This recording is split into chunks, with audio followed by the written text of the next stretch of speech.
Hi, I'm Lynn Morgan, your slipper-shod pastor, and I am not afraid of the dark. But I don't get much chance to prove it because I'm a modern person. And so I'm almost never really in the dark, and neither are you. There's all kinds of sources of illumination around us, even after we've turned off all the lights that have switches in our houses.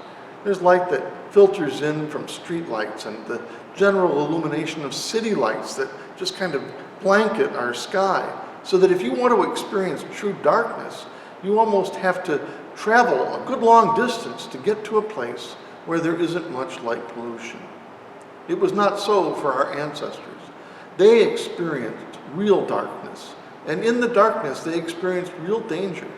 Dangers from the environment, dangers from predators, dangers from enemies. And so for them, a fire was not only a means of cooking or keeping warm, it was also an important means of security.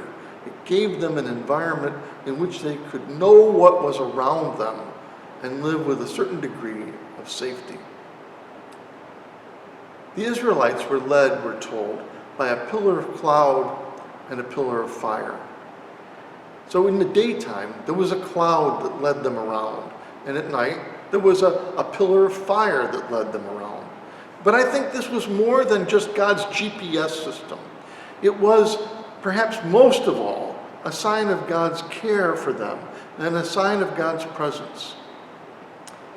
And isn't that the way that God leads us? By giving us assurances that God is with us. You know, as the Israelites made their way from Egypt to Canaan, they certainly did not take a straight route from Egypt to Palestine. They wandered. And so if God's GPS system was designed to get them from point A to point B, it didn't do very well. But I think that that was not the purpose entirely of that pillar of cloud and pillar of fire, but it was to provide them a respite from the trials of their journey. That during the day when the sun would just beat down on them, there was that pillar of cloud that would provide them some relief from the sun's unrelenting rays. And at night, when they were terrified that they would be victims of predators, or that they'd lose their way, or that they would fall and be lost, in the center of the community was a pillar of fire to dispel their fears. I've asked God to lead me many times, and I bet you have too. And if you're like me, God never says, well, here's exactly what you need to do. Or just walk this way. Let me point out the directions and the landmarks. You'll know for sure that you're going the right way. No, it doesn't work that way. We go often in the dark and we wander through trackless deserts. And God does not often tell us what's coming next. But what God does do, I think, reliably, is to give us a pillar of cloud by day and a pillar of fire by night.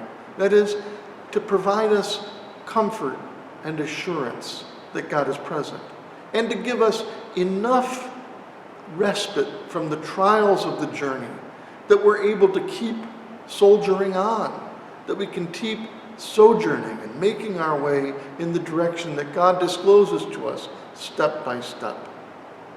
And so if you're feeling lost today, and wondering where God is, that little bit of cloud that shielded you from the bright heat of the sun, that was God leading you. And that light that shines when everything looks so dark, that's God's presence assuring you that you're not alone and that you are safe in God's care.